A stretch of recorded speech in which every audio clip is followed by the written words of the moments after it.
We're going to go ahead and get started with the watermelon educational session. I'm going to get rolling here. I'm John Bennett. I'm going to be moderating the session back and forth with Dr. Babesh back there. Thank you for being here.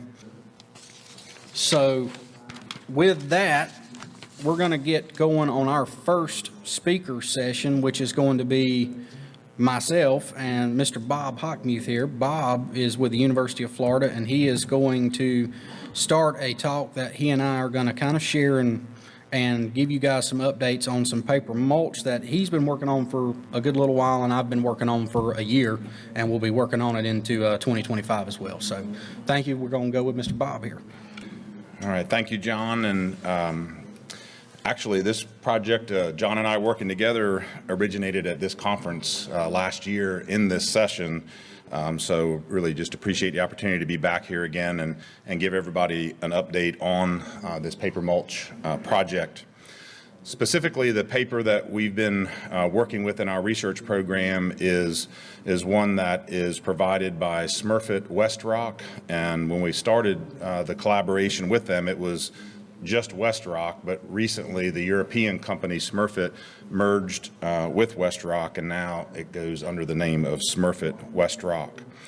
Let me just first give credit to our team in the Live Oak area. I work at the North Florida Research and Education Center in Live Oak, and there's been a lot of us at the center and also the county extension faculty in that Swanee Valley area that have been working on this particular project.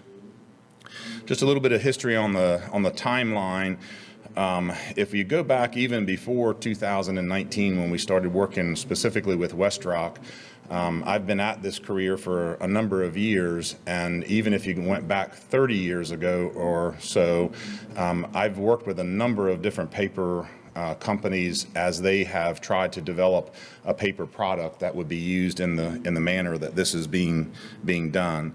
So anyway, there have been a number of different efforts to be able to develop something, and I would say that the first time that this particular paper came to us and we put it out in the field with our regular mulch machine, I thought to myself, this is really different than everything else, because this is a really strong material that could withstand our mulch application. Primarily, that's been one of the difficult challenges, is getting a material that will lay in our conventional machinery. So if you went back to that period of 2019 to 2024, that's when we began working specifically with Westrock to develop this paper. We started out with just regular paper, uncoated, and over the times we've added in different coatings.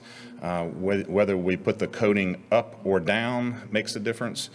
We started with uncolored material, and then for us, especially in the watermelon industry, we need to have a dark or as black as we can get it for that soil warming part of the puzzle.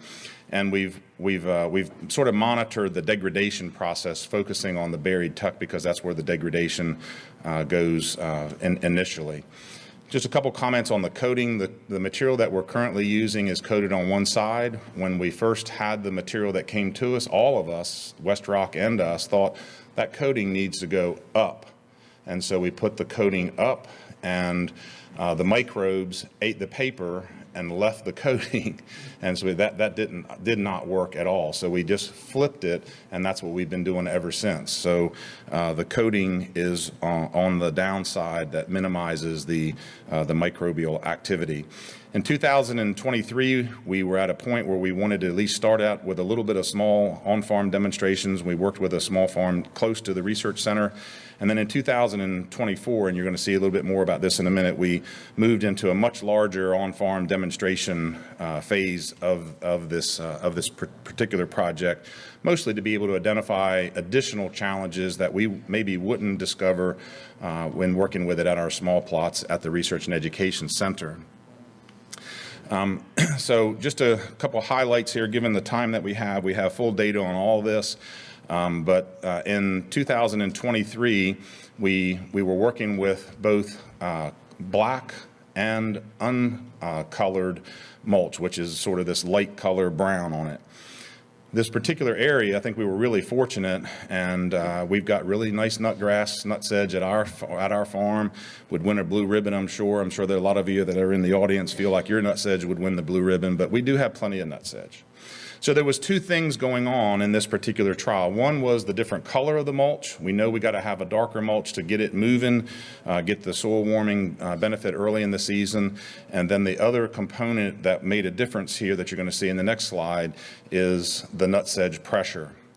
So this is what happened on the right-hand side. If you focus on that particular area, the sort of the yellow bar, the highest bar, is the black paper mulch treatment. And so we got the benefit of both having a dark mulch and also having the benefit of not worrying about the competition from the nut sedge. And so as you're going to see going along in here, the one thing that is for sure is that nut sedge will not come through this paper. And there's a couple of things that are going on. It's a lot thicker than, say, a mill or mill and a quarter plastic, first of all, but also the paper does not stretch. So in the normal nut sedge deal where it pushes, and then eventually pokes and comes through plastic, it can't do that in the case of paper. So the next bar on here is the next series of bars is whether we get into the different color, either dark or light color on the mulch. And you can see that the impact of both the color and the nut sedge was most impacted on the black paper, and that's the one that we got the highest significant yield from. The white plastic was the worst, and then in between you had the benefit of the nut sedge control and the fact that the paper was black. Those were the two issues there. So in 2024, we moved to a different location at the center, did not have the kind of nut sedge pressure, but now Smurfit West Rock had brought a lot of different treatments to us in terms of the paper, whether they were coated, uncoated, different colors, different coating levels. And so we had a pretty large trial that we ran this spring at our Research and Education Center, simultaneous to the on-farm demonstration piece of the puzzle. And so when you take the nut sedge picture out of the puzzle, and all of the black bars represent some type of black colored paper or plastic, and there was no significant difference among the black plastic and the black paper, but all of the black plastics or black paper were better than the light colored materials, which was mostly brown on the paper mulch side. So we knew that we still get a benefit from having that dark color both in Florida and Georgia. We can't get that early season growth by having anything other than a black material. So we knew that that was going to have to be the deal. So the company was ready for us to get onto farms and begin to do this, and so this was a pretty large-scale demonstration for us, and you can see we were getting material shipped in on pallets, both for the research phase of things and also on farms. So we worked with 8 different watermelon farms, 1 cantaloupe farm, and 1 tomato farm in the spring of 2024. And the size of these trials ranged from 1 or 2 rows that were maybe a couple hundred feet long up to as much as 3 or 4 acres in those trials. So it varied. So we mobilized everything from our farm. And then it was interesting that in my mind, I've worked with these watermelon growers a long time, and in thinking that just about everybody's got the same process. Most of the beds down there are 2-foot wide tops, 48-inch wide paper or plastic with drip irrigation. So the system in Georgia is quite different, and that's what John's going to talk about towards the end of things here. So when we went out, I was expecting that this is not going to be that different from farm to farm with the different machines, but we were able to use all of the existing machinery. We didn't have to have a new machine. We can lay this very well with the existing machinery. However, we also learned that a lot of watermelon growers didn't get out and get all that stuff taken care of before they started laying. They just pull it out of the barn and go. They didn't check the rollers. Are the rollers bent? Is everything, all the bearings, we got everything greased up? Are we all ready to go? And so that was something that in some cases we needed to be able to go back and just to sort of make sure that the machinery was ready to go.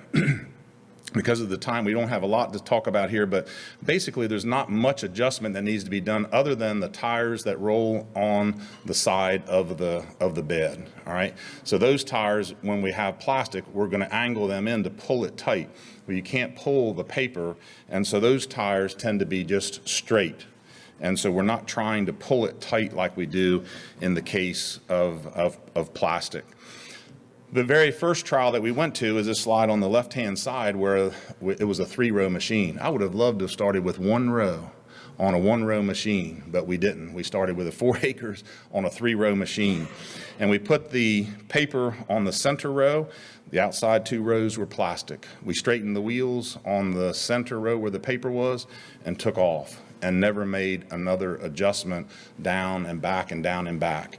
And so, so there was very little adjustment that needed to be made other than those tires, as long as the rest of the machine is set up and there's no bent rollers and that type of thing. So over the period of time, both at the research center and on these farms, we would typically be laying this at least 3 miles an hour, and we have laid it at 5 miles an hour. 5 miles an hour probably is a little bit fast for this paper unless it's absolutely perfectly prepared. But nonetheless, you're not creeping along at 1 or 2 miles an hour like the old days that I was familiar with a lot of the paper. It's a strong material. The next thing that I want to mention to you is a really important piece of this puzzle is that the paper tightens up overnight when it gets some moisture associated with it.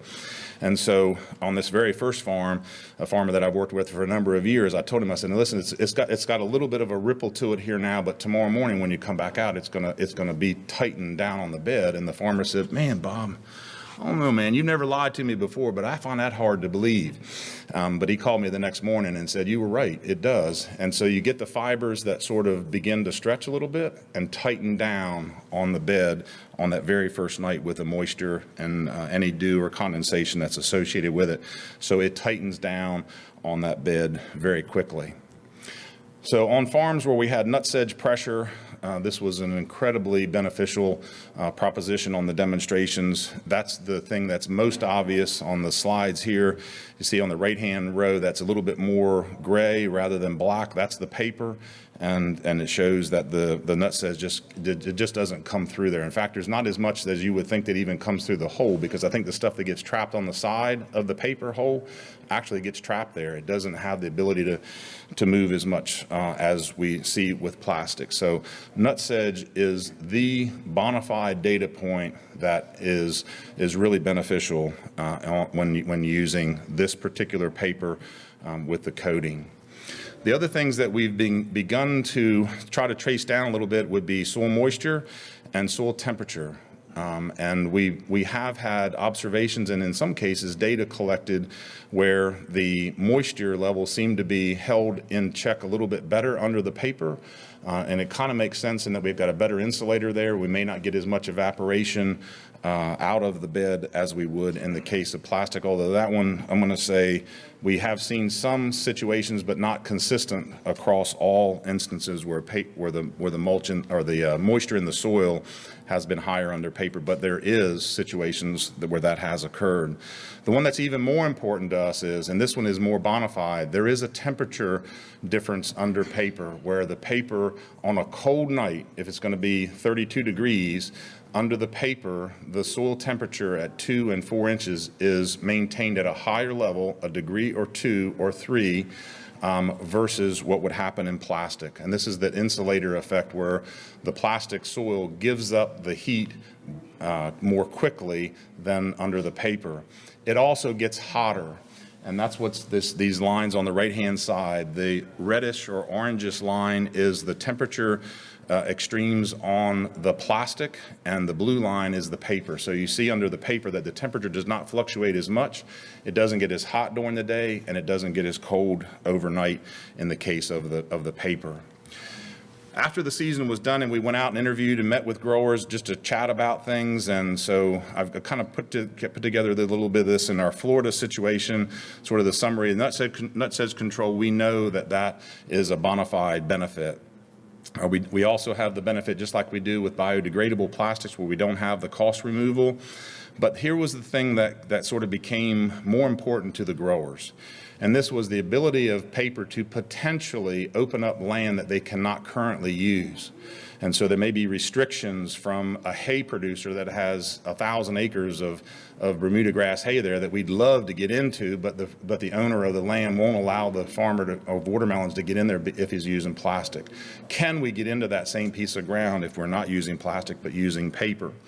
So that was the kind of thing that we began to realize. I realized that in cotton, this is a big issue with with plastic in cotton. It's a big issue if you're harvesting and baling peanut hay. I know in this deep south of Florida, when you get down into the cane industry, there's no plastic allowed on a lot of the land that they have down there. So all of a sudden, it wasn't as much about nutsedge, it was about opening up land and getting away from fusarium land and those kind of things that were of much greater interest to our farmers, even though it's a much more expensive material, and I'm going to get to that here momentarily. Potential benefits that I really would feel more comfortable as we get additional data. We've got some trials that we ran this fall that the data is not completed yet. But we want to chase down a little bit this temperature and water retention aspect of things, and perhaps in the future, the farm sustainability plans might have some more favor if this paper product were to meet some of those specifications. The final slide for me is the obstacles here. Currently, the cost is very high, and John and I have been talking about this, that it's not really commercially available yet. So it's almost an unfair question to say how much is it, but I know that everybody's that's the main thing on folks' mind, and I'll try to give you sort of a ballpark idea.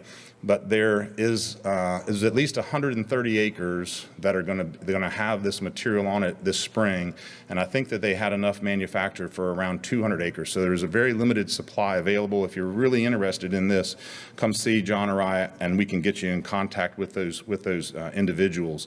But they developed a price point that is not going to be the end price point. They're still in the development stage. I look at this project very much like a research and development phase aspect, and so hopefully a year from now they'll know a lot better, make some improvements, and maybe the price will come down. But paper and the coating are both very expensive pieces of the puzzle. That's all there is to it. So if you take, in our area, non-degradable plastic, and take whatever that price is on your farm and go to a biodegradable plastic, you're probably 2 or 2.5x of the cost for that material, even though you don't have the labor to pick up the biodegradable plastic.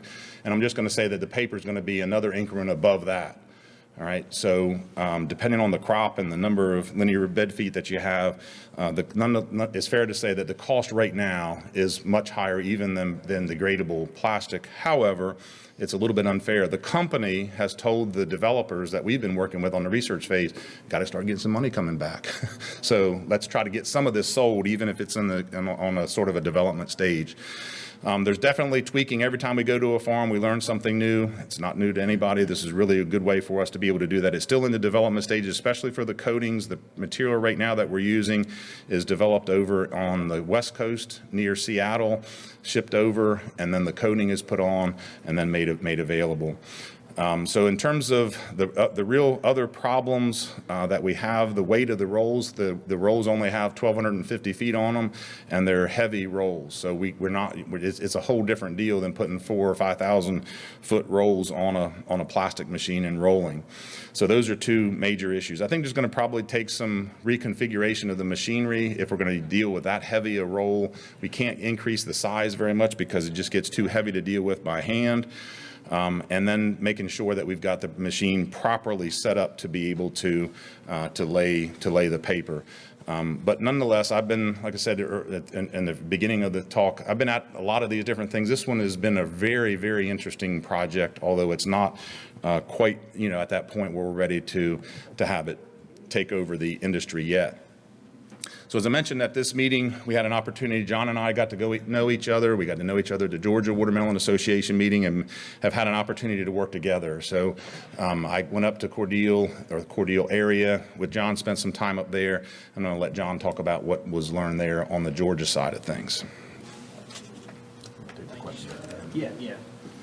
And if y'all don't mind, if y'all got questions for Bob, we can have a little quick session there at the end. You can ask him or myself. He's probably going to be more knowledgeable on the product itself versus me. I've only been able to work with it for a year, but yeah, we'll be glad to answer any questions towards the end. So, and you went up to Pineview, Georgia, by the way. So, Pineview is a special place in Pineview, Georgia citizens' hearts.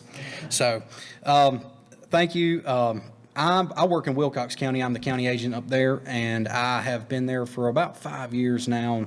We grow a significant acreage of watermelons up there. Somewhere, we've typically been around the 1,500 to 2,000 acre mark, and recently last year we bumped up to around 2,500 to even a little over 3,000. I think is going to be where we're at this year.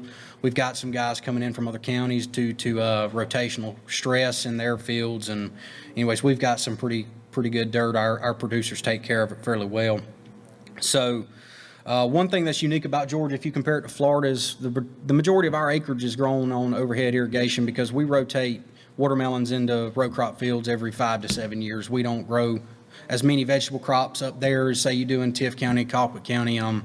So on any given year, at least in my county, I can give you I can for sure tell you that we're probably 100% on overhead on, the acreage of watermelons that we have. I can't speak for other counties, but I do know we're probably somewhere on the 70-ish% range of Georgia watermelons being grown on overhead versus drip irrigation, which makes this collaboration that's why this collaboration began, is because prior to this last year, Bob, I don't think y'all had really looked at it in overhead irrigation systems. So this was the first year we got to look at it in Georgia, and it was the first year that it was assessed under overhead irrigation. And Bob had some good ideas and good thoughts on it, and so we met at the GWA meeting last year, and I had a producer up there who's really interested in it, so we were fortunate to get that work started. And we got I'd never seen it before. I had the opportunity to look at it just in photographs, and anyways, I got with the West Rock guys. They shipped it to my office, and long story short, it's got a coated and a non-coated side. My ignorant self, I looked at it and said, shiny side goes up. That's basically what I said. I didn't think any more about it until about a week before we would have originally laid our plastic with this producer, which would have been about the first week of March. We would have probably been laying somewhere around the 5th or 6th of March. But fortunately, I had the forethought to call Bob and make sure that the coated side goes up, and I was incorrect. So the coated side went down. And that's where some of this herbicide work that we looked at this year really came to fruition, because when I looked at this non-coated side, it's paper. And I don't know if you've ever tried to wash anything off paper, but I got really nervous about it. So the way we lay put our pre-emergent herbicides in our watermelon system, we prep our land, we lay our plastic, and then we spray our pre-emergent herbicides, typically Reflex, Sinbar, and Curbit, and then we'll wash it off with a ½ inch of irrigation or rainfall after the herbicide application. We activate our herbicides, get it off the plastic, we poke our holes, and we transplant. So I was really nervous about the paper because I didn't know if we were going to wash it off. So I got a hold of Dr. Culpepper, and we kind of scrambled around, and we got a trial to put together and put on farm. And this is kind of what we started out with. We had 8 treatments. One of them was an untreated check. We had 7 other treatments. Obviously, you can see Roundup, Gramoxone, and then some tank mixes of Roundup with Reflex, Sinbar, Reflex, and Sinbar and Sandia, along with Rely there as well. So we put those out. I think we put them out around 15 gallons per acre, typical for what a producer would apply them at in his field. You can see at the bottom there, those are our applied rates. Roundup at 44 ounces, Gramoxone at 32 ounces, and a crop oil. And then we had Reflex at 16 ounces with Sinbar at 4, Sandia at 3/4 of an ounce, and Rely at 43 ounces. So this was the first visual observation we had after we implemented the trial. I will say that I tried to make it worst case scenario. So what you're looking at was a really tight window. I know Dr. Culpepper and Jenna came up on, I think, a Saturday morning. We sprayed the herbicides on a Saturday. We walked the pivot across it like Sunday night, and I think by Monday morning it had gotten across it around 10 o'clock, and I had the plants in the ground by lunch. I mean, I really wanted to chase that irrigation to make sure if anything was going to go wrong, it was going to go wrong. So this is what we saw at 13 days. We saw a little bit of foliar burning on the plants with the reflex. You can see that there with the Roundup Reflex tank mix, and we didn't see any injury with Synbar, so we could assume that the Reflex and Synbar injury that you see there in that tank mix is from the Reflex. But what was more interesting to me, which coincides with what Dr. Culpepper recommends to anybody anyways, is we don't need to put Sandia over the top of our plastic or our mulch. We want to direct that, keep it off the plant, because after 23 days, we had 19% injury from it, from that tank mix, with no significant injury observed at 23 days from the other treatments when compared to the non-treated check. So definitely don't want to go over the top of it with Sandia, but this is 1 year of data. We're gonna add to that, and we're going to hopefully, I'm hoping this year, I've got another producer who's collaborating with me, and I'm hoping we can block it and hopefully take it to a yield so we can have maybe some yield data to show you if this injury resulted in any form of yield loss, because that's one thing I did not have the opportunity to look at this year. So overall, I mean, these are just some photographs I took. You can see on the left there, that was one of the Sandia treatments there. You can see, I don't know if you guys can see that very well. In the middle there of that image, you can see some of the stunted plants there. And this was one of our non-treated checks. Of course, they'd walk the pivot, so there wasn't a plant under the pivot track there, but holds up really well in our system. The overhead irrigation, there was no degradation of it. Actually, we harrowed this up, I want to say over 100 days after we laid it, and it was still in really, really good shape. And I looked at this area where we had the trial last week or the week before, and there was very little remnants of the product remaining. What was left was just a little bit of the coating that coats the paper that goes downward to the soil. And when you would try to pick it up or pull it out of the ground, it was so brittle. I mean, with another tillage event or two, it's going to be gone. So I think that's a really good positive in comparison to our non-degradable plastic or even biodegradable plastics, have that degradation rate to be a little quicker for us. So the first time, so at the GWA meeting, Bob and I got to work. I got to hear Bob talk about this here last year, just briefly. We got to talk in really great detail about the nutsedge part of this product, and we got to talk more about it down there. And I joke, but it's probably true. I didn't believe him. I'm not going to believe him if I had to see it with my own eyes. So he finally broke it to me. I think it was about my fourth bar trip when he finally nudged me and said, "Oh, by the way, nutsedge doesn't penetrate it or anything." I said, "Okay, Bob." So anyways, I called Dr. Culpepper after we'd been talking to this. I think this was after the herbicide study we implemented, and I told him, I said, "Hey, listen, they said nutsedge won't penetrate it." He said, "Well, let's find out." So it's kind of what we did. This is some Georgia data to support it. If you were in the vegetable session earlier with Dr. Culpepper, you saw these images, and it has some really special properties for nutsedge control or suppression in comparison to typical non-degradable LDPE plastics. So this is a trial we implemented where I'm at specifically in the state of Georgia. We have nutsedge problems, don't get me wrong, but we do not have consistent nutsedge problems like you do to the south of me or even into Florida. It's not from corner to corner in fields where you're fighting it day in and day out. So we put it on the Ponder farm down there. Dr. Culpepper breeds nutsedge for this purpose, and we put it in probably one of the worst fields I've personally ever seen with nutsedge. And this is kind of what we saw. We laid it down. We had 5 different treatments. Or 5 different replications in comparison to LDPE and no mulch. And they were 100 square foot plots, which is what you're going to see here. These are averages of nutsedge emergence in those treatments across the 5 replications. So obviously you can see at 13 days, no mulch, is coming up pretty hard. LDPE slowing it down, but still a significant amount coming through. And then obviously the paper after 2 weeks, no nutsedge whatsoever. And then You can see 48 days later, that's pretty significant amount of time later. We've got double the amount of the nut sedge emergence in our no mulch checks, and you can see that the LDPE is still resisting it to some degree, but 200, that's a lot. That's a lot of nut sedge, and you can see there the paper has really suppressed it, but we did have some come through it. I'm not going to say that it's 100% resistant to nut sedge penetration, but it does significantly reduce the penetration from the nut sedge. And one thing to note, if you look at the nut sedge counts under the plastic and paper there at the bottom, you can see that the paper and LDPE had 43 and 45 average nut sedge counts per 2 square feet, which was a 1 foot by 2 foot section that we checked, just to make sure they both basically had the same amount of pressure within the treatment or in the trial. After 65 days, Dr. Culpepper noted that we did have some significant tearing on the paper.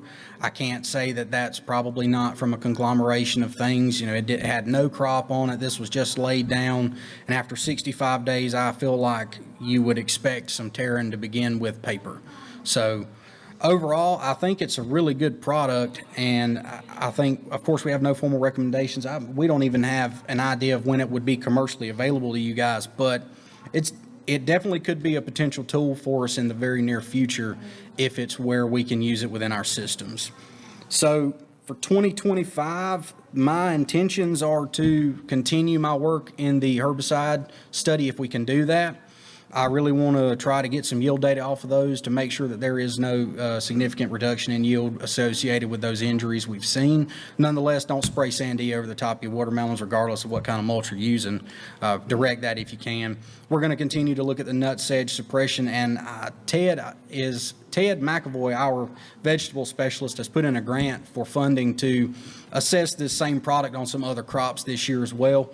I think he's going to look at it on eggplant to start with, and I've added one more project to my list if I can this year. I want to really do a degradation study on this product, bury it, 5-6 inches, or, I haven't really come up with the parameters yet, but I really want to see what the degradation rate of this under the soil will be after, like, simulating you tilling it into the soil and then seeing how long it takes to basically dissipate. So with that, I want to make sure I thank Bloodworth Farms. Clayton Bloodworth was my cooperating producer. He's a great guy.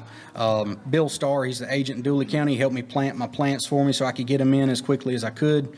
Thank Jenna. He keeps Dr. Culpepper and his entire crew straight. And obviously, I want to thank Bob for giving me this opportunity and the collaborative effort we've got. With that, I don't know how much time we've got. I think we probably have plenty of time. If you have any questions, I will be glad to let Bob answer them for you. And while I'm doing that, I'm going to set up the next talk, if that's okay. Any questions? Does anybody have a question? Yes, ma'am. Hang on. I'm curious, you may have mentioned this, but y'all know anything about what's in the coating? I'm sure it's proprietary, but I know people are starting to talk about microplastics and stuff like that. Yep, very good question, and I'll repeat it. Do we know anything about what's in the coating piece? We don't know very much about what's in the coating piece, and I think that would require a secrecy agreement, which we did not enter into. I can tell you what they have said publicly themselves is a combination of a plant-based polymer and some polymer in it, plastic polymer. And that's the area where they're working on. They realize and know that, okay, they're going with a product that's paper, and if there's a polymer, a plastic polymer in the coating, that's something that they got to develop and get beyond. So their goal is to get to a plant-based polymer only, which I think what I do know and have heard them say is that there's a sugarcane-based polymer that is sort of the basis of a lot of that polymer. But they have also said that it's half of the cost. The paper and the polymer, both those two inputs are similar to each other. So there's a couple of things, if I can maybe just expand, sort of semi-related to that. We feel like, okay, if you take the coating away and you have a paper, and only paper, and we have a poster on this outside, could you take the paper and cut it in half and only lay it on the surface of the bed? And Ben Broughton, our previous farm manager, is here in the audience that sort of give him full credit for this idea. But it has now really a lot of merit in it because you could reduce the cost of the coated paper significantly and lay it under the plastic, which we've done, and that's what that poster is all about. That works in terms of nut sedge management, but it doesn't get you away from, now you still got to pull up the plastic, right? So there's some other things that go along with it, but maybe for an organic grower, that might be something that would be very, very feasible for them as they work their way forward with that. John, you said nut sedge came up on the paper. I didn't see that in Florida when I was. No, it came through the tearing that we had. We didn't put any crop on it whatsoever. I apologize. So we basically laid it down, 100 square foot, no crop. It was flat, no holes whatsoever were in the paper, excuse me, once the trial was initiated. But I still think having an average of 35 per 100 square foot compared to 300 is pretty significant. So. We've got one other note that just came to mind. Before the storm Helene came through, which we had 100-mile-an-hour winds at our center, we had all these fall trials were laid. So the paper had been laid for maybe a week or 2 weeks, 100-mile-an-hour wind on it. It came back after the storm, did not touch it. Right, so I know that's a big concern when you get these wind events. So there's something about it's a really, really strong material. That trial that we laid in August, the black coated material that we would normally use and what John and I used in the field, I checked it on the way out the gate the other day. It's still very, very, very much intact. No cracking, no splitting, no anything. So it's a durable material, and actually I think that's a benefit that they might be able to reduce the cost because it's lasting longer than we need to, at least for watermelons, but maybe long enough for eggplant, tomato, and some of these other crops. Only other thing I will say to add to Bob's mention of checking, your routine maintenance on your plastic layer, it'll tell on you, the paper will, because we rolled into this field that we laid this paper in, and my cooperator had just finished about 300 acres in another area of the county, and he had no issues laying plastic. But as soon as we laid these paper rolls, we found problems. So with the braking systems, with greasing rollers, the plastic's forgiven because it stretches, it's got forgiveness. The paper doesn't, so you've got to make sure it's a little more of a finesse. It's not an issue. It just, you've got to keep your routine maintenance on your machine too. So. What about the use of fumigants? Yeah, it's an area that we've talked about. I think, probably Stanley has some ideas on that. We have not done anything fumigant-wise. We have very little fumigant used in our mulch down in watermelons in Florida. But certainly you could just dream up all of the research things that we need to think about next, and that definitely is one of them. Will it trap fumigant more, less? What's it going to do to the coating? All of those are very, very viable questions, and I think that may be even part of Teddy's research proposal. So there's a lot of things that we need to do, and that's almost just sort of reiterates this notion that is the cart ahead of the horse on some of this, where you don't really know in your system if it's different than the standard stuff. Then I would say be very, very cautious. For us, it's not fumigated. We're not spraying over the top of the beds, all of that kind of thing. I think we've got a lot more uniform process down there that we're not as much worried about. But there has not been, to my understanding, any work with fumigants underneath it. No. Thank you, Bob. All right, so if you have any more questions, Bob and I will be around afterwards. Ask him first, if you don't mind. Up next, we have Babesh, and we've also got Tucker Price, who are going to provide some updates on fungicide use and I think some fertilization work as well, right, Tucker? Well, you all can settle in. I can give you guys a minute, then we can start. So good afternoon. It's been a very interactive session, at least the first talk. I just want to give you a background of the choices of talks which we had in the session. These talks were chosen based on a good discussion with the Georgia Watermelon Association and the Georgia and the county agents and the consultants, and we figured out what are the topics we should relay in this meeting. So thank you for all the inputs. All the work which you see here in these talks have been funded by Georgia Watermelon Association or by Georgia Fruit and Vegetable Conference, Georgia Commodity Commission on Vegetables, or USDA NIFA. So thanks to all the different funding agencies. So the title of my talk is Lessons Learned, again, managing cucumber diseases. I'm not going to talk only on melons, but I'm going to touch base on some of the other cucurbits, including cucumbers and squash and pumpkins and so forth. So some of the diseases which we see in melons also cross over to other cucurbits. So it is worthwhile that I should touch base on those. So anyway, I'm Babesh Tata. I'm extension vegetable pathologist housed at Tifton. The first disease we're going to talk today is a gummy stem blight. Everybody who grows melons in southern United States are aware of a gummy stem blight. Look at the symptoms you see. I don't know if you see my cursor, but you can see that nice concentric rings along the edge of the leaves. Those are the typical sign of a gummy stem blight. This pathogen is quite endemic to Georgia and also endemic to southeastern United States. So we see the occurrence of this pathogen every year.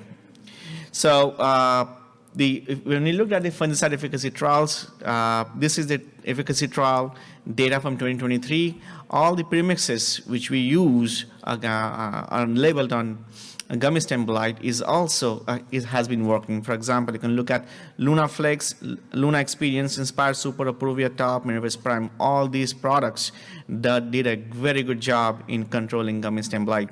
The good thing with this product, they also have a very good spectrum and controlling a spectrum against powdery mildew and also anthracnose. So they do they have a broader spectrum. When we looked some of these products again in 2024, we had a similar story. All these premixes work really well. There's one important point is here. You can say Luna Experience versus Luna Flex.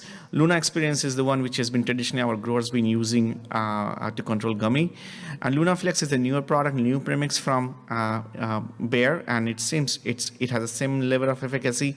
In Luna Flex, instead of Experience, instead of Group 12, we have a Group 3, and Luna and Group 3 works very well together. This is particularly in my interest to see how Luna Flex has been working on gummy stem blight.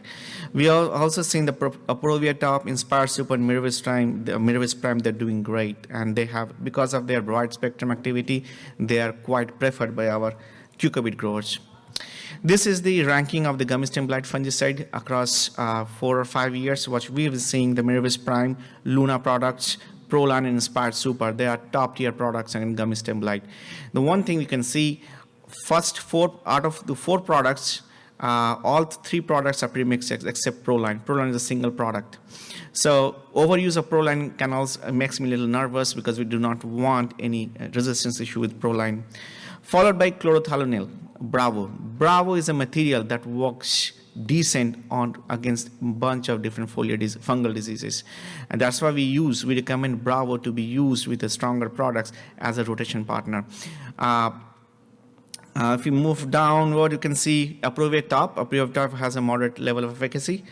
Tebuconazole and Mangozeb. Tebuconazole, 10 years back, we used to control this gummy stem blight with tebuconazole. A lot of products, majority of the Georgia watermelon growers been using tebuconazole for a long time, but since 2016 and 17 we have a widespread resistance to teb, so we do not recommend using tebuconazole against gummy stem blight. Frac 11s like strobilurins, quadris, and cabria do not work at all on gummy stem blight. Okay, here is an example. So you have a check plot on the left, and you have a fungicide program with the Minivis Prime. So you can see a clear tracking difference between the check plot as well as Minivis Prime plot. Here you can see on the left you have an Inspired Super based program, right? Minivis Prime based program. There is not much different. Both programs are equally effective in controlling gummy stem blight. So this is what I have on gummy stem blight. I'm going to move forward towards powdery mildew. So powdery mildew, this is a watermelon session. So in watermelon do not get a lot of powdery mildew. We seldom see powdery mildew in melons. Whereas in squash and pumpkins, they get powdery mildew is their major foliar disease concern. So powdery mildew we see right after fruit set, typical problem with this commodity. Luckily we do have a very good products against powdery mildew, like Gatton and Vivando. These are the top tier products on powdery mildew, followed by Luna products like Luna Flexes, Luna Experiences, Luna Tranquilities. All the Tranquility is not labeled, but these Luna products also work decent. The other thing is that Proline by itself, I mentioned before, also work decent on powdery mildew. It also help with the powdery mildew. Quintec, we used to control powdery mildew with Quintec. It still has some life left in it, so you can use Quintec, but I do not recommend using Quintec when you have a heavy powdery mildew infection.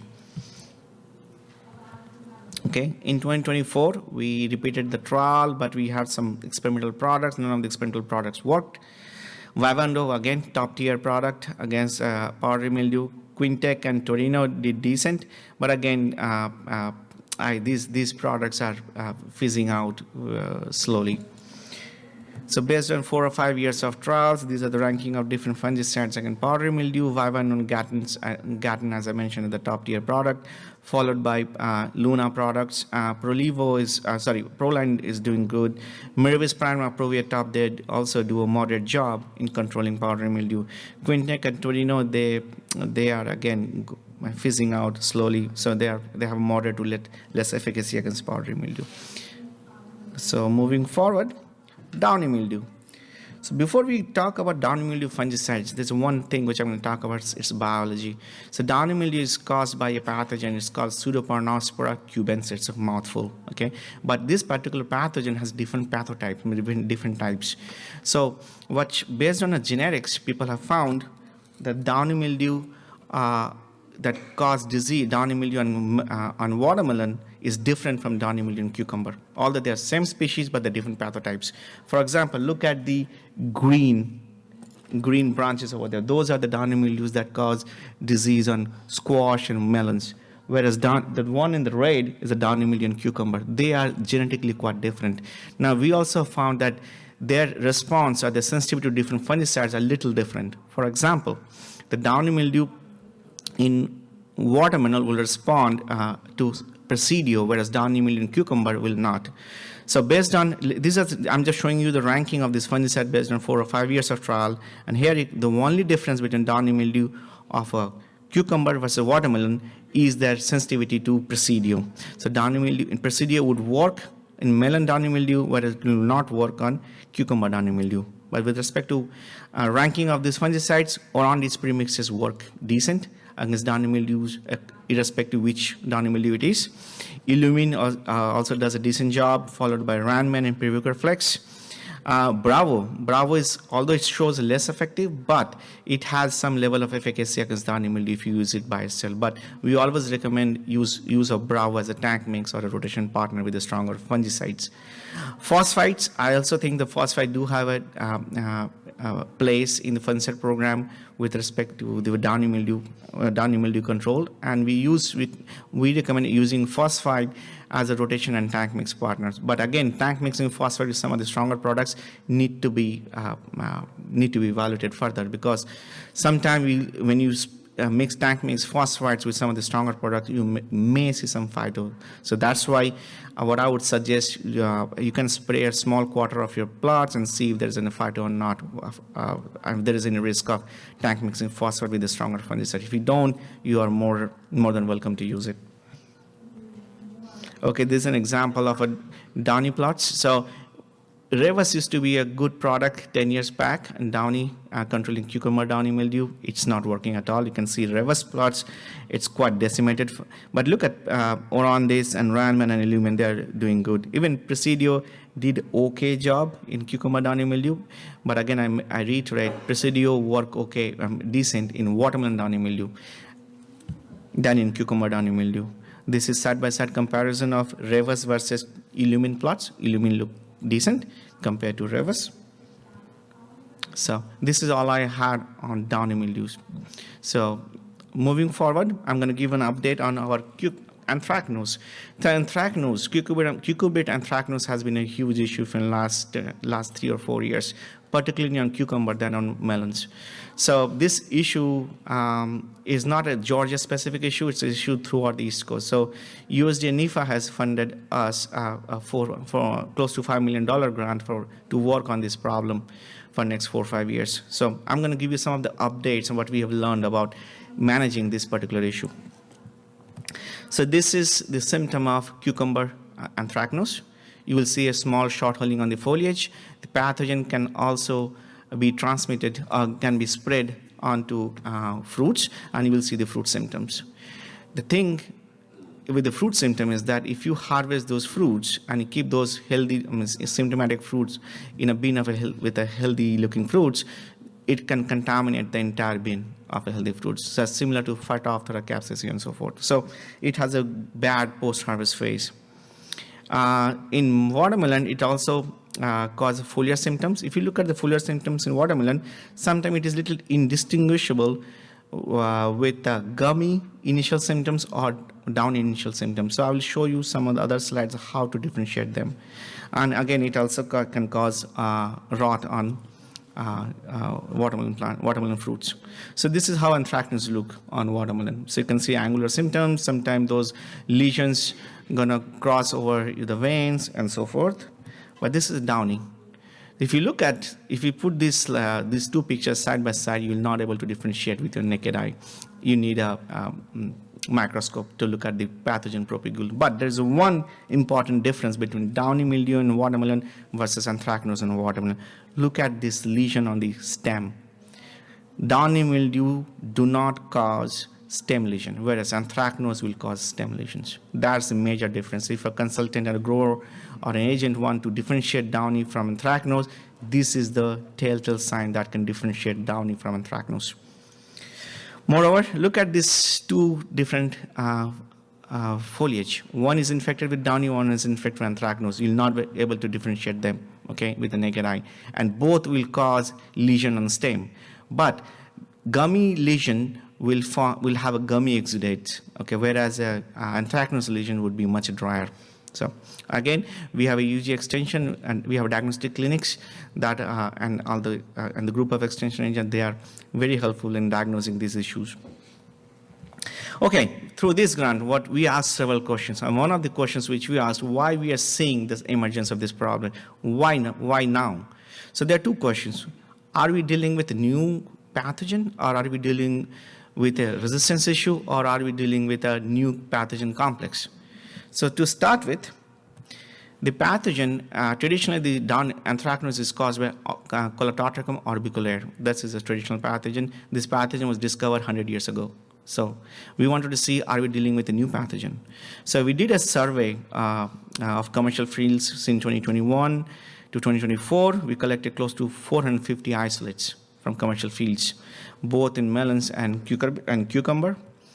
And we purified those isolates, did the single spore culture, and when we looked those isolates, this is how they look. They look a little different. Look at the watermelon isolates compared to cucumber and cantaloupe anthracnose. So they look, on plates, they look a little different. Phenotypically, they're a little different. But with respect to the species or species complex, the answer is we're not dealing with any new species. It's a still Colototricum orbiculaire. So we found 90 to 95% of our isolates are actually Colototricum orbiculaire. Okay. Now the problem with the diagnostician, we did not have a specific PCR assay or a specific molecular assay to differentiate Colototricum orbiculaire from other Colototricums, because genetically they're very similar to other Colototricum or other anthracnose. So my postdoc, Dr. Kaur, in my lab, she designed an assay that can differentiate Colototricum orbiculaire or cucurbit anthracnose from other Colototricums. So, and this particular assay, which in this gel image you will see all the Colototricum orbiculaire or cucurbit anthracnose being detected here, whereas the non-orbiculates were not detected. So it's a quite specific assay. So using that assay, when we looked at all our 450 isolates, which we collected over 4 years, we found the same story. The 85 to 95% of isolates we are collecting are actually Colototricum orbiculaire. So what has changed over the years? So when the data is not here, but I'm going to tell you the story. When we looked at some of those isolates with respect to their sensitivity to azoxystrobin, which is one of the most important fungicides our grower used to control anthracnose, we found at least 50% of the isolates are, at least 30 to 40% of the isolates have quite less sensitivity against that particular fungicides, indicating there might be a potential resistance issue with azoxystrobin.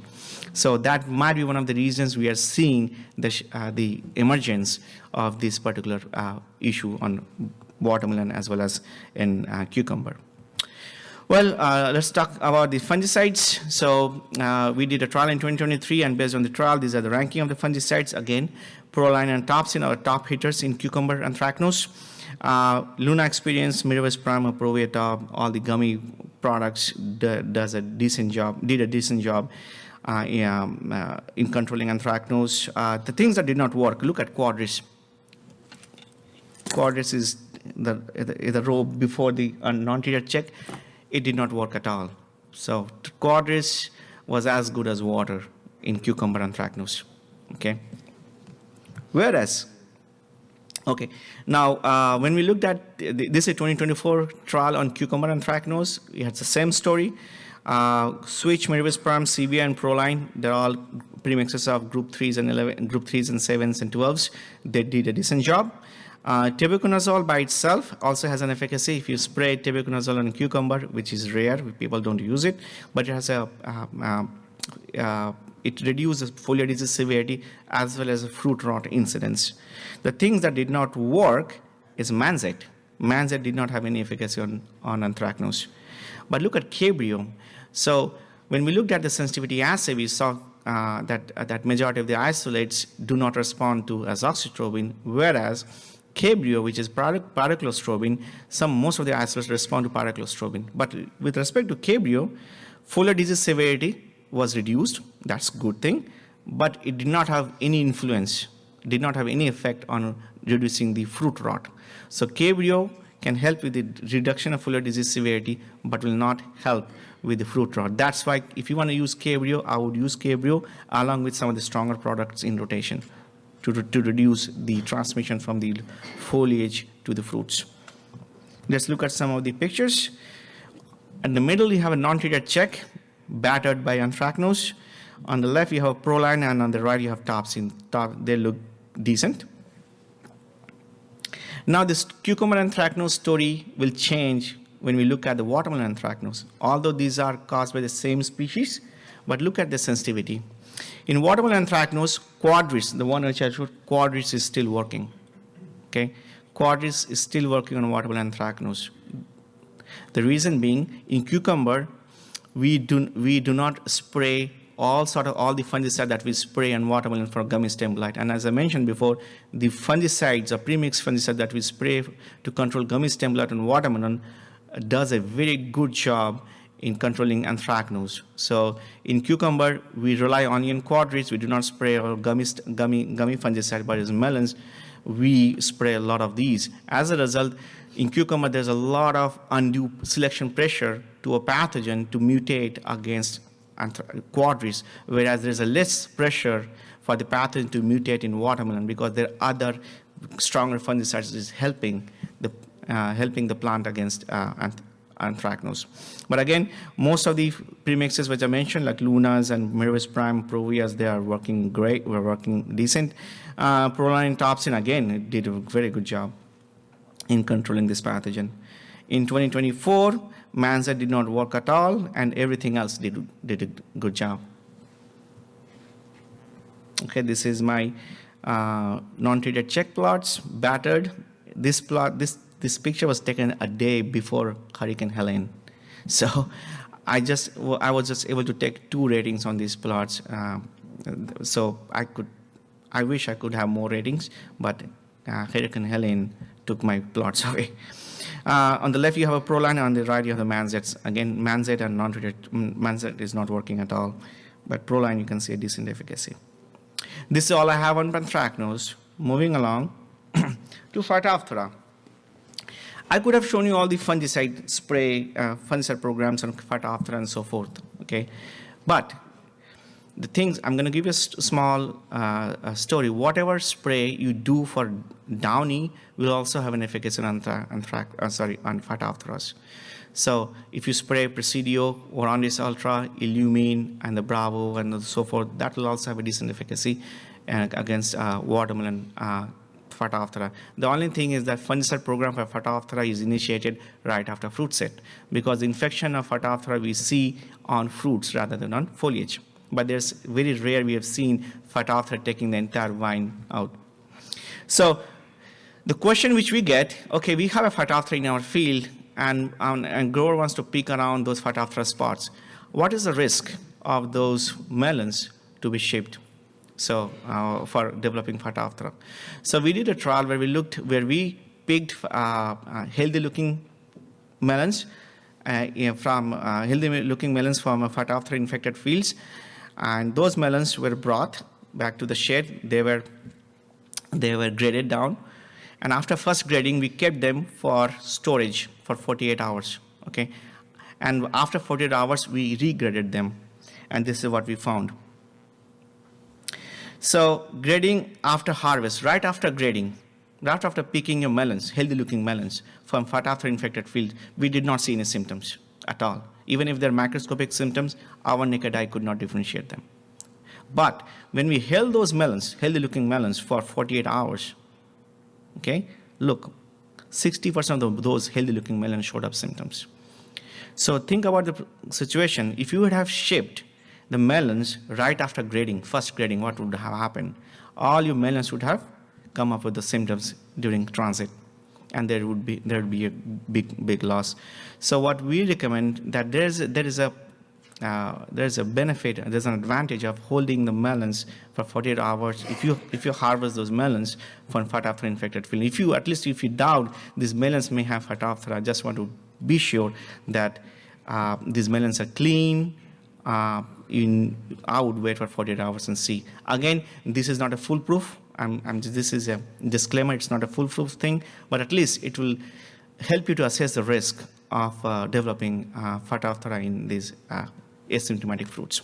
So, all right, moving to our nemesis, Fusarium. Fusarium wilt of watermelon is one of the most important fungal, I would say, disease, not fungal, I would say disease in melon in the nation. Straight 6 years, it has been prioritized as a #1 disease by National Watermelon Association and also by Georgia Watermelon Association. It's a big deal. The problem with the Fusarium in Georgia is that we don't have enough fields in southern Georgia to rotate with, because most of the fields, particularly in the Crisp and those counties, has already been buried, and those counties already been infected, have this problem. Once you get this pathogen in your field, it is hard to get rid of them. So this is a typical symptom of Fusarium. You'll see the wilting of the plants, and as the occurrence of this wilting can occur at any growth stage. We have seen wilting of the plants right after 2-3 weeks after transplanting, or sometime or in most cases we see after fruit set. So I'm going to give you a little bit of snapshot of the fungicides which we've been looking at on Fusarium. So there are two news. One is we have Propulse labeled against Fusarium in melons. So Propulse is a peanut fungicide. It's a premix of Luna, it's a fluopyram, and Proline by itself. So it's a premix. We also have a Miravis Prime as for soil use. So those two great things have happened over the last 2 years. So I'm going to show you some data, how these things worked in a program and alone. So we did a trial where each and every plant was inoculated with a highly virulent isolate of Fusarium. And then look at the non-treated check, close to 75% of the plants were dead. They're not even wilted, they died within 3 weeks. Look at Proline. Proline by itself, so when applied at plant soil drainage right after transplanting, it did okay. It was able to reduce the infection. But look at Propulse. Propulse did a little better than Proline. The infection was further reduced. But when we looked at the Propulse and Miravis in a program, we saw a further reduction. So I would look at when Propulse was used at soil plant drainage and Miravis Prime was used as a broadcast a week later, we saw significant reduction compared to single use of Proline or Propulse. Alternatively, when we also looked Miravis Prime as a pre-plant soil Band-Aid spray. So here what we did a day before actual transplanting, we applied Miravis Prime as a concentrated 7-inch band over the top of transplant holes.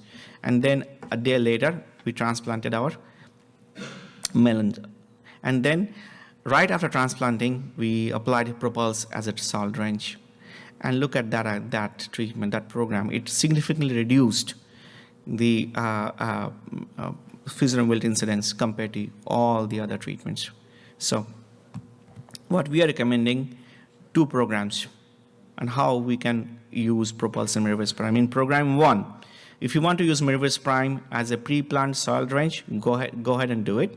But right after transplanting, you have to come back with the Propulse as a soil drench. Okay. In program 2, if you want to start with Propulse at transplanting, then you have 2 more options of using Miravis Prime as a broadcast spray, but using a high volume sprayer after a week. So the idea of using high volume water spray is to wash the product down to the ground and where the pathogen is residing.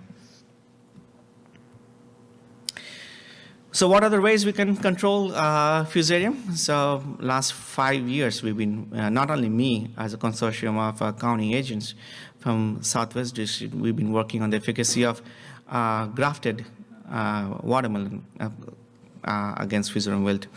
The one important breakthrough that happened is with the commercialization of Carolina Strongback as a rootstock. So Carolina Strongback rootstock is actually commercially available as a grafted watermelon by Trihistil. They say it is resistant to all the races as well as tolerance to root knot nematode. But its performance in southern Georgia and southern Georgia counties has never been evaluated because all the prior evaluations has been done in North Carolina and South Carolina. So last 4 or 5 years we've been playing with this one. So right now I'm going to show you the data on 2022 trial and 2023 and 2024. What you're looking at, multi-county trial in those fields which have been heavily infected with Fusarium. So NG represents non-grafted seedlings and G represents grafted seedlings with Carolina Strongback. And these bars are actually actual Fusarium incidence.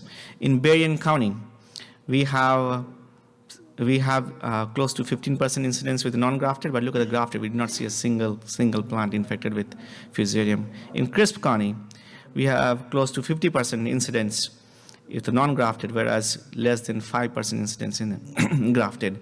Wilcox, similar story. We also conducted this trial in Cook and Turner. We did not have a significant difference, but the numerically non-grafted performed worse compared to the grafted watermelon against Fusarium. When we looked at the vascular discoloration, which is another telltale sign of the presence and absence of the pathogen, we also have the similar story. Grafted always had a significantly less vascular discoloration with Fusarium compared to non-grafted ones. In 2023, we conducted this trial where all the CSB are the grafted Carolina Strongbacks. We also looked at some of the new citron rootstocks, citron 1 and citron 2, and we also have some squash rootstocks. Long story short, the citron rootstock did not do great against Fusarium, but all the Carolina Strongback rootstocks did great. See, we have either no disease or less than 2% disease across different counties. That's a very good news. So this shows that this particular rootstock has a lot of promise in controlling Fusarium. But this rootstock is not immune to Fusarium. You will get some level of infection. But in cases when you have a heavily infested field, you can see the clear benefit of using Carolina Strongback rootstock compared to non-grafted ones. This is a trial in 2024 conducted in Berrien and other counties, and you can see the same trend. Carolina Strongback rootstock as well as vascular rootstock did significantly better compared to non-grafted seedlings. And with this, I'd like to bring upon my colleague who's going to talk about the fertilities and the plant population issues with the current strongback rootstocks. Okay. Okay, good afternoon. I'm going to talk a little bit about growing the grafted plants from my perspective as a county agent and working with Babesh on these grafted watermelon trials, and also from working with the farmers in the county I work in, which is in Cook County, Georgia. And I'm going to base it on this trial that we did called Nitrogen Fertilizer Applications and Grafted Watermelon. This trial we did with Dr. Ted McLavoy and Dr. Tim Coulon. First, I'm the county agent. My name's Tucker Price. I'm the county agent in Cook County, Georgia. You can see where I've got it highlighted on the map here, kind of south Georgia, one county up from Florida. And if you can see my little circle popping in there, that area of Cook County is a hotbed for fusarium. I like to call it ground zero for fusarium, but it's really bad in North Cook County. It also is pretty bad in the counties to the east, west, and north of Cook County, too.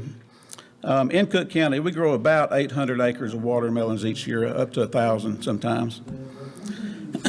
But in these fields that have the fusarium so bad, they are using the grafted plants. And if you've ever grown grafted plants, you know that they're expensive, and it cuts into your thin line that you've got for profit margins in watermelons.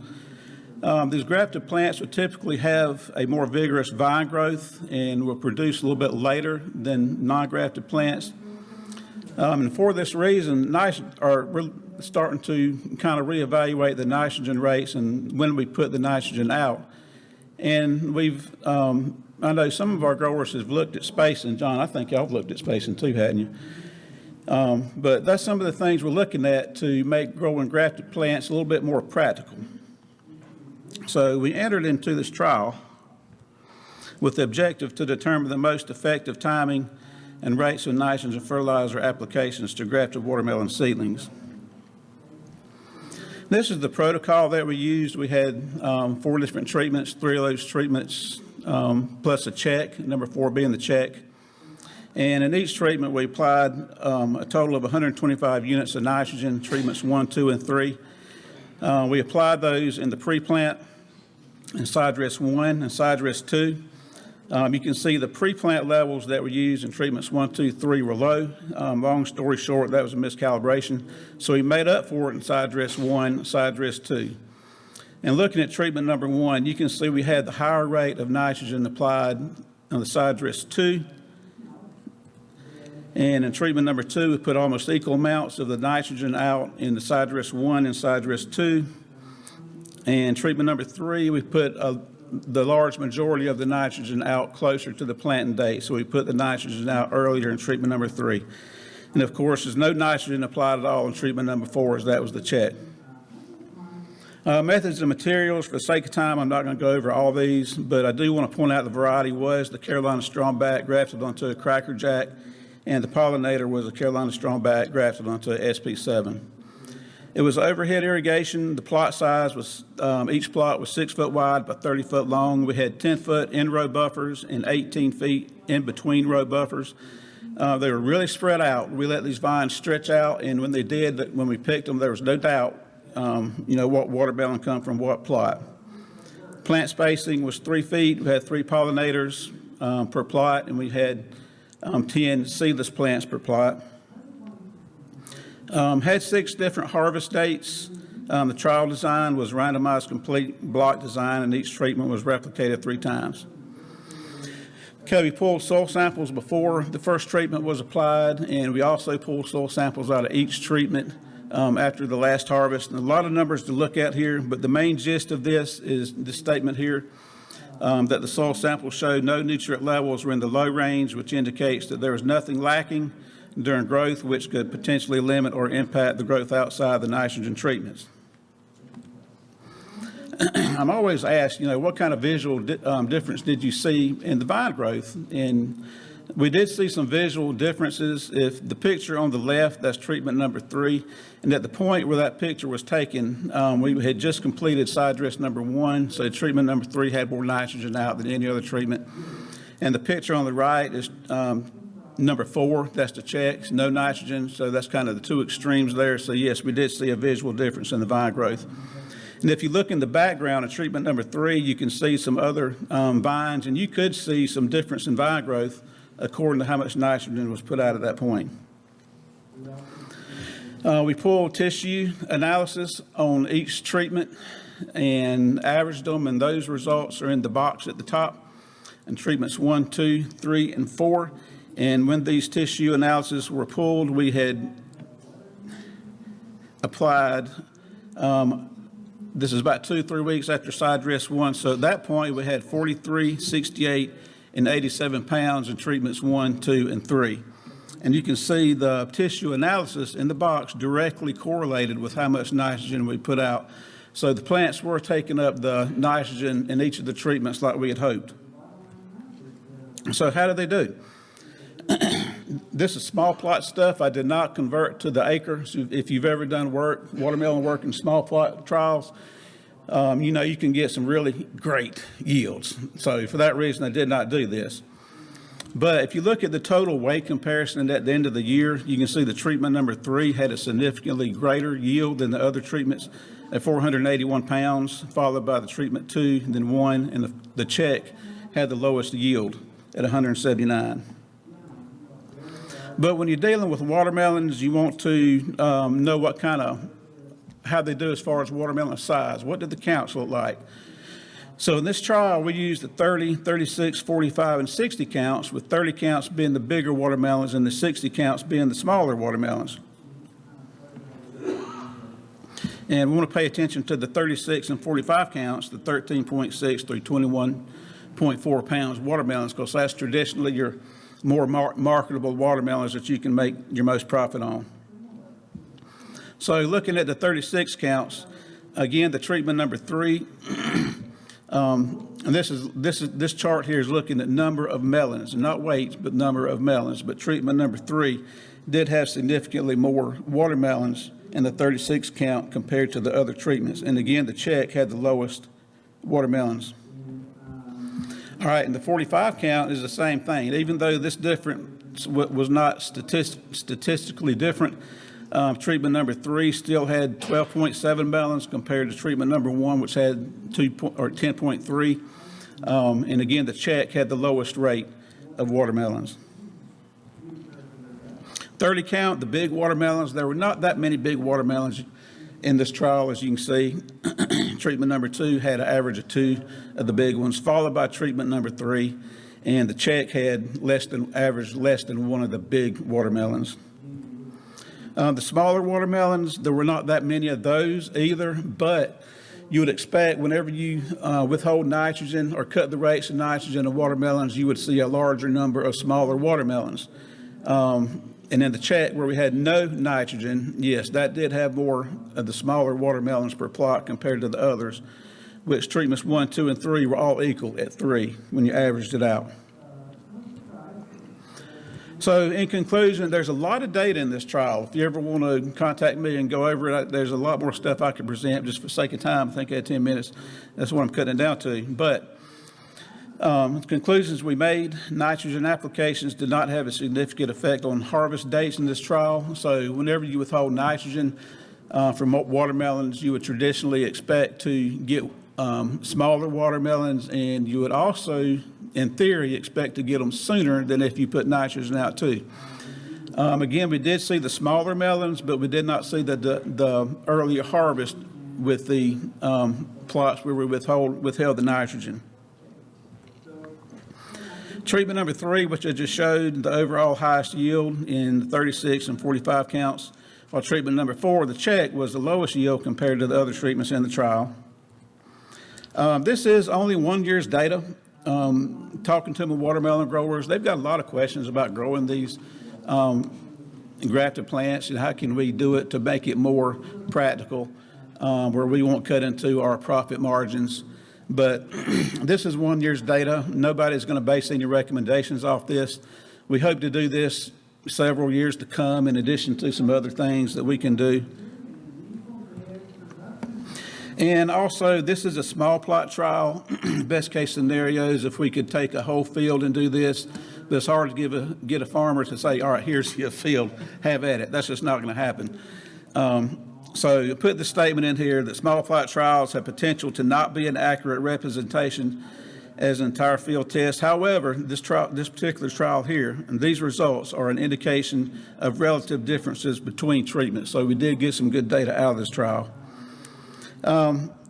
Future plans that I would like to be involved with, that I'd like to do this coming year, like to do the same trial if we can. Also look at nitrogen rates. Can we cut the rates back potentially? I'll also look at plant spacings. I know some of my growers have already done a little bit of work with plant spacings, but that's some of the things that I'd like to look at in the future. Okay, with that, John, I think that's all I have.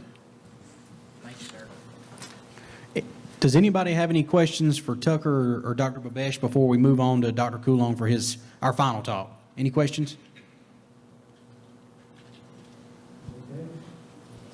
All right. Thank you, gentlemen. Hey, John. Yes, sir. That's the room, how many people grow and grafting? Yeah, just out of curiosity, are any growers in here growing grafted plants? 1, 2, 3. So complete grafted from A to B? Cool. That's interesting. All right, our final speaker's here. Oh, there he is. Never mind. Dr. Coulon, you got the floor, sir. All right, appreciate it. Well, I'm glad to see we've got some folks in the audience too that hopefully will have some input, because I'm going to be showing some of their data in this. And so Babesh asked me to kind of do an overview of fertility in the Southeast and some of the more recent research that's been done to back that up. And so that's what I'm going to kind of do. Here, I miss working with watermelons. I don't work with them as much as I used to in Athens. This is when we used to do our variety trial in Tifton. And I'll say this was all drip, fumigated plastic, and we pushed these pretty hard. So we were certainly at the top of that fertility recommendation. But current recommendations in Georgia are for 100 to 150 pounds nitrogen in South Georgia with 1/4 to 1/3 pre-plant. Now, I do get some flack from people saying that's 100, 150 pounds is a pretty wide range to recommend to folks. But keep in mind, we deal with a lot of different production systems and spacing. Some folks will still be on 8 or 9 foot centers. We do have a couple bare ground growers, and we have, of course, a lot of folks on narrow row plastic and pivot.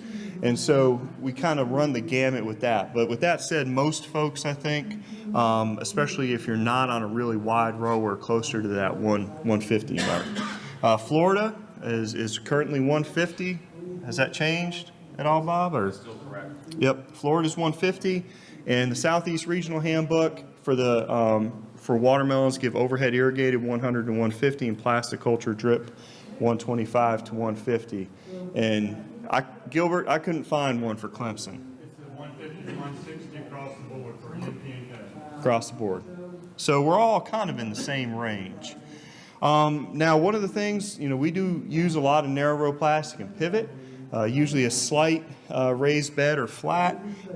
In that, typically recommend about 30 to 40% N in most of your P and K, and the remainder in 2 side dress applications, kind of like Tucker was just showing in his graph there.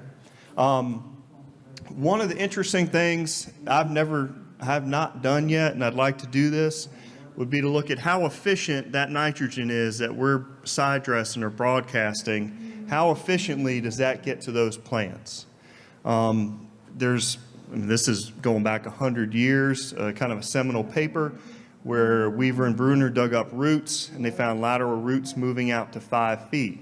I'm going to show some of Gilbert's data here where he looked at a raised bed drip irrigated system, and you don't get that sort of movement of roots. I would expect when we side dress on our narrow row plastic that we're not getting a lot of movement of that nutrition under the plastic. It's just the roots getting out there to reach it and so forth, versus the other way around. Some recent research, this was done in Indiana, so much heavier ground, but Wenjing Guan up there was looking at fertigation versus all granular pre-plant.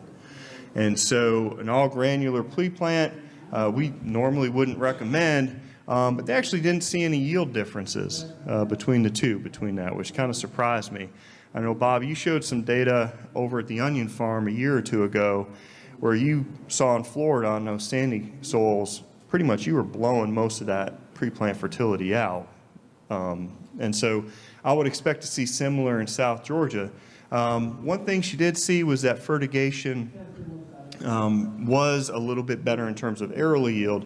The reason I'm just bringing this up is that I think that some of this data is out there, but I don't necessarily think it would fit our growers in South Georgia.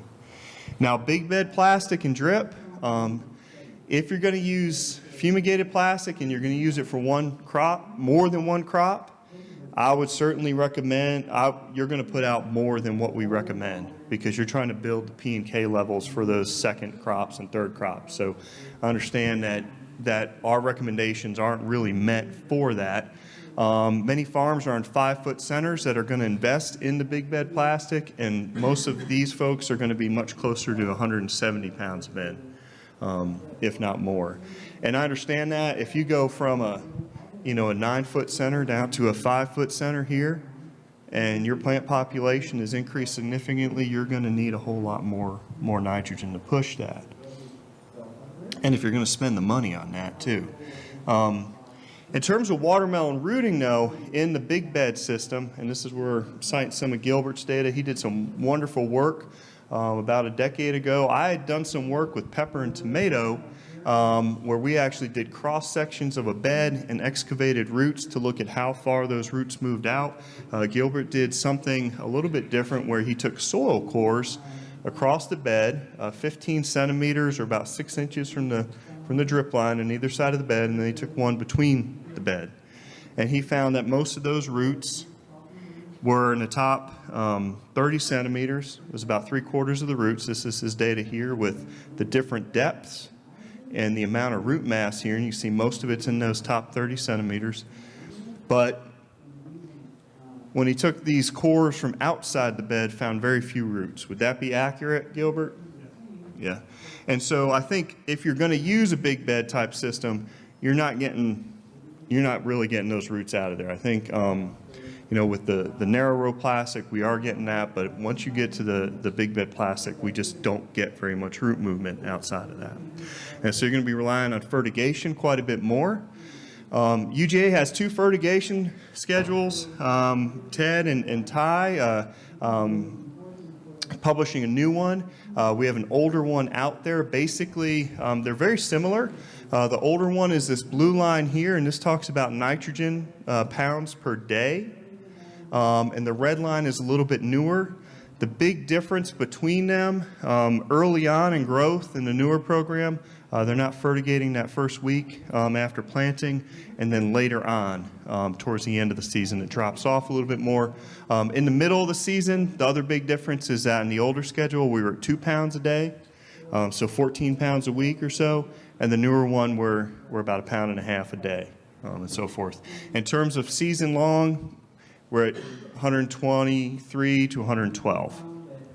And so very similar. If you see either one or ask for a recommendation, that's what we're probably going to do with a liquid fertilizer.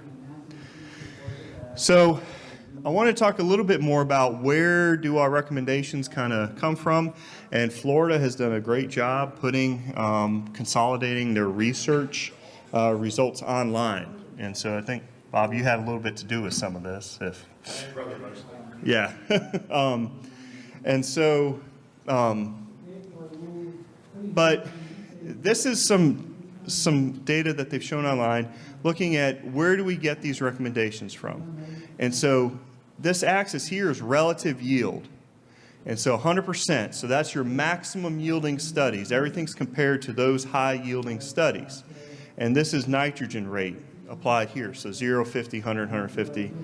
And so typically, you'll see here, of course, with 0, you're not getting much relative yield.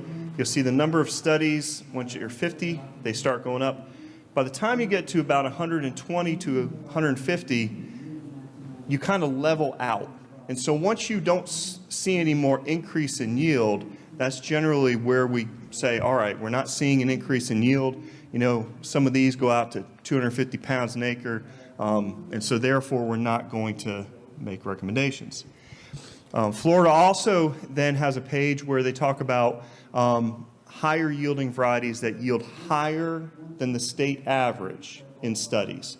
So anything that's low yielding, they took out and included only the higher yielding studies. And these are all the different studies that are included. And so again, it's the same axis. That's 100% of the yield, 50, 150, 200, so on. And as you see, similar trend, by the time you get to about 150, you're pretty much leveled out. And so that's where those recommendations come from and so forth. And so even if you're out here at 325 pounds, you're not getting any more relative yield. And so once that kind of line levels out, that's where that recommendation comes from.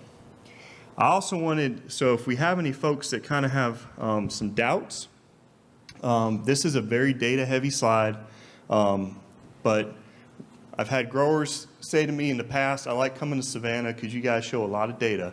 So here's a bunch. But this is a computer simulation model looking at nitrogen removal. And so back in the day, people would do nutrient removal studies. Your crop pulls out 150 pounds of nitrogen an acre, then you need to be able to supply that much nitrogen to the crop. And so this uses a computer simulation, and all these little spots here are data from studies. And so basically, I went through this. This is kilograms or tons per hectare and kilograms per hectare. I converted it to English units. And so I picked 60,000 pounds an acre, which I think is a pretty decent yield to shoot for. Drew that line across there. And then the midpoint of that, where most of the studies, if you were getting 60,000 pounds an acre of yield, where's the midpoint of that? And this is shoot biomass. And if you come down here, it's about 102 pounds an acre.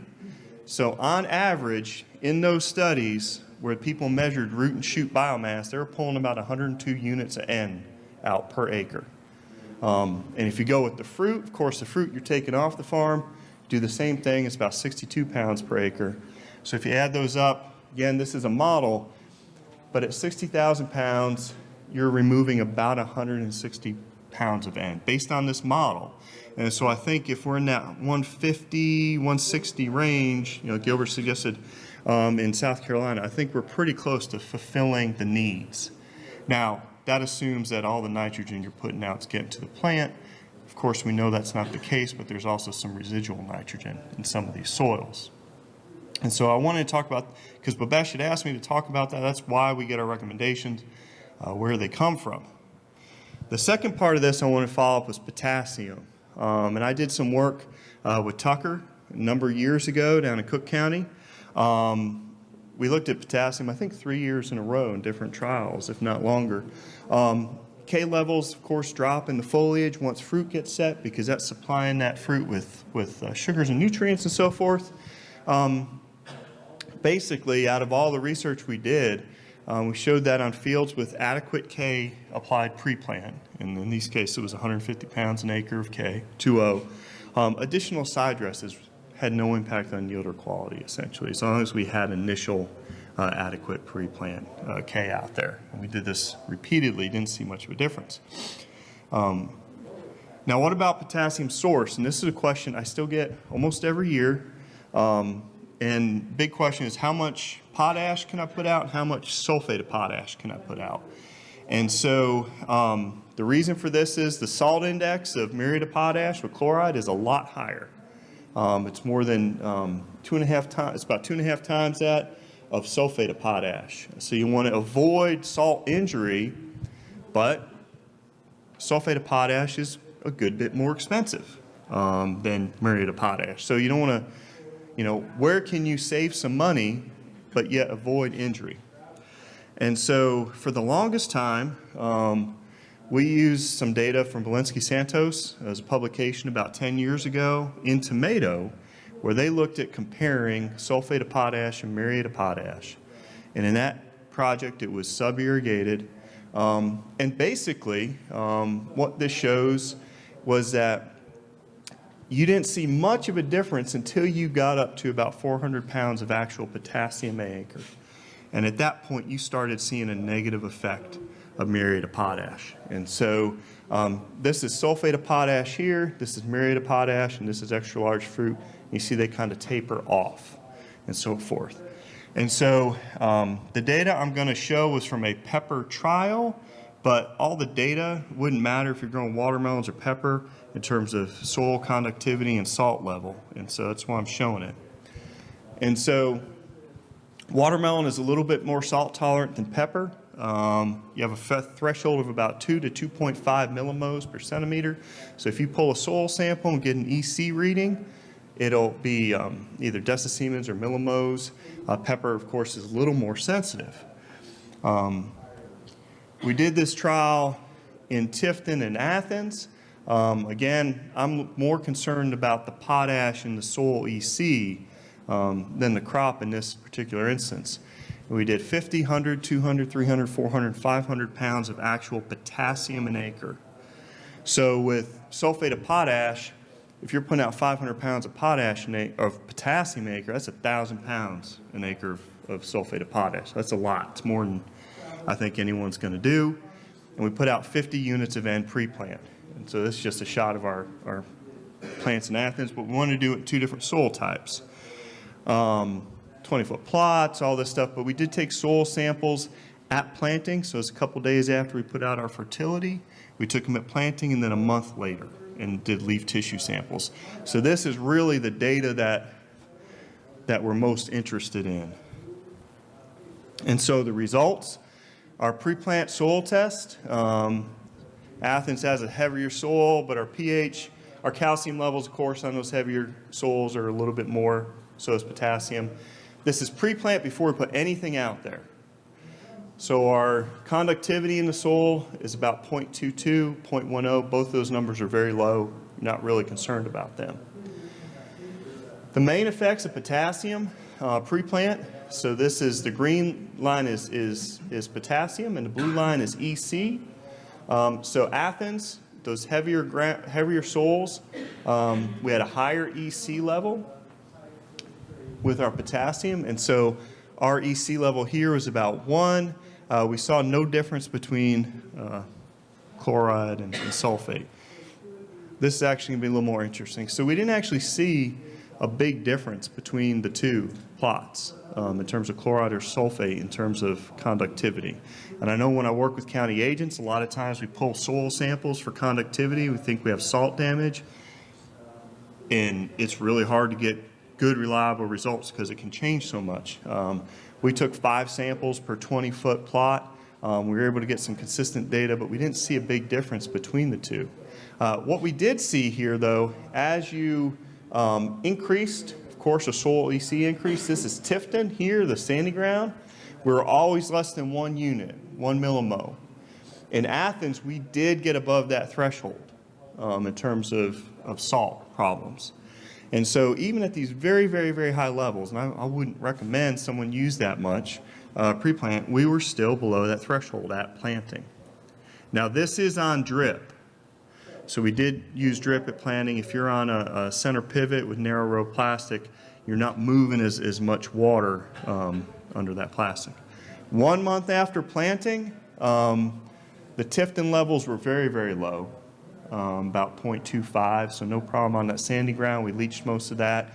Athens was still a good bit higher, but not problematic and so forth. And so the point being is I think that we can get away with a fair amount of muriate of potash in our watermelon fields pre-plant to save some money versus the sulfate of potash that particularly if you are in a drip situation, it hasn't been, now, like I said, I wouldn't go up to 500 pounds an acre of K. That's a lot. But I think within reasonable applications, 300 pounds an acre of K or less, which most all anyone would be at, I think you're going to be in pretty good shape in terms of EC level and plant damage. Just an aside, and include yield data, we didn't see much of a difference in our pepper, except for when we got to those real high levels. We did see a drop off in our jumbo pepper fruit. But our yields were pretty much the same. We didn't see any difference in Tifton and so forth. And so, in conclusion, our end recommendations are pretty close throughout the Southeast. I'd love to be able to measure on our narrow row plastic how efficient that is. Like I said, we've been doing that in onions and getting good data. I do think we can use a little bit more muriate of potash pre-plant. Like I said, it wasn't tested in a narrow bed system. That'd be something to look at. But I think that that's kind of in synopsis, but I did want to cover that because the potash question comes up almost every single year. And previously all we'd had was that one older paper and so forth. And so with that, I'll be happy to take some questions from folks. Yes, sir. Any questions for Dr. Coulon? All right. Hey, if you have any questions, I'm sure he'll hang around for a few minutes after the fact, because with him, this does conclude the educational session for our watermelons. We appreciate your time. Don't forget, if you don't mind, fill out the surveys, leave them on the chair, and we will pick them up here in a minute after everybody leaves. But like I say, the speakers are around. If you have any questions, catch them one-on-one, and we'll be here. Thank you.